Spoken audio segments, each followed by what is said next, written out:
মাননীয় সদস্য, মাননীয় বিরোধী দলীয় চিফ হুইপ জনাব মুজিবুল হক। আমি খুব দুঃখের সাথে একটি বিষয় আপনার দৃষ্টি আকর্ষণ করছি।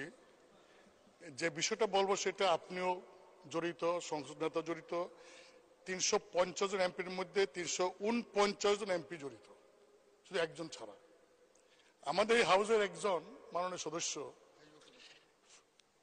নামটা বলতে চাই না, তিনি নতুন নির্বাচিত হয়েছেন। তিনি ফেসবুকে কিছু বক্তব্য দিয়েছেন, যে বক্তব্যটা আমরা সবাই এফেক্টেড। যেমন এক নম্বর তিনি বলেছেন জনগণের উদ্দেশ্যে যে আপনারা কি জানেন এমপিরা কত বেতন পায়? তারা তো এটা বলে না, গোপন করে। তিনি বলেছেন যে 1,72,000 বেতন তিনি পেয়েছেন। মানে স্পিকার, আমরা কত বেতন পাই এটা তো লুগানি কিছু নাই, এটা ওয়েবসাইটে গেলে পাওয়া যাবে। দেন তিনি বলেছেন যে এই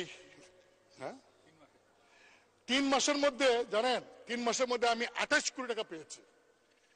28 কোটি টাকা কিভাবে পেলেন? যে 3 কোটি টাকা পেয়েছেন গম টমের জন্য, আর 25 কোটি টাকা পেয়েছেন রাস্তার জন্য।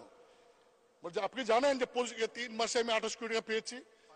মানে স্পিকার, এই যে 28 কোটি টাকা পেয়েছেন, এই কথা বলছেন, এই টাকা কি আমি পেয়েছি? আপনি মানে স্পিকার এমপি আপনি কি পেয়েছেন? মানে সংসদ নেতা প্রধানমন্ত্রী তিনি কি পেয়েছেন? কারণ এই আমাকে কিন্তু ইতিমধ্যেই ওই ফেসবুক দেখে অনেকে বলছেন যে 25 কোটি টাকা পাইছেন, এই টাকা কই? তিনি বলছেন যে 25 কোটি টাকা তিনি পেয়েছেন, আমরা তো পাই নাই।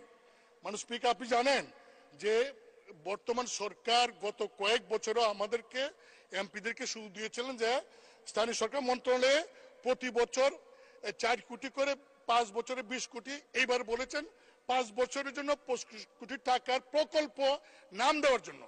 মানে স্পিকার, আমি ক্লিয়ার বলতে চাই যে আগামী 5 বছরে আমরা কয়টা প্রকল্প করব নাম দিছি আমরা, টাকার সঙ্গে তো আমার কোনো সম্পর্ক নাই। এই আমরা নাম দেই, এলজিডি তারা সার্ভে করে, তারা টেন্ডার করে, তারপরে তারা কাজ করে, বাস্তবায়ন করে। কিন্তু মাননীয় সদস্য যেভাবে বলছেন যে আমরা 25 কোটি টাকা আমরা পেয়েছি, শুধু তাই না, তিনি আরো বলেছেন যে এমপি যে তো লাভবান, যদি আগে জানতাম তাহলে আরো আগে এমপি, তেমন তো বড় ব্যবসা। মানে স্পিকার, আমি আপনাকে বলছি, কারণ আপনি হলেন এই সংসদের গার্ডিয়ান।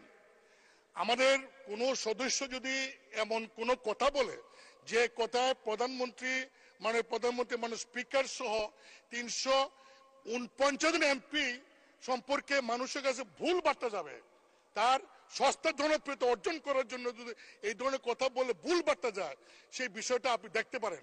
আমি আপনাকে বলবো যে আমরা অনেক কথা বলবো, এখানে ডিবেট করব, কিন্তু এমন কোনো কথা বলবো না, বলতে পারি না, অধিকার আমার নাই যে আমার কথা 349 জন এমপি তাদের ইজ্জতে যাবে, তাদের সম্পর্কে মানুষের মধ্যে একটা ভুল বোঝাবুঝি হবে। আপনি আমার কাছে মানে স্পিকার এটা আছে, পুরো রেকর্ডিংটা আছে, ভিডিওটা আছে, আমি আপনাকে পাইতে পারি।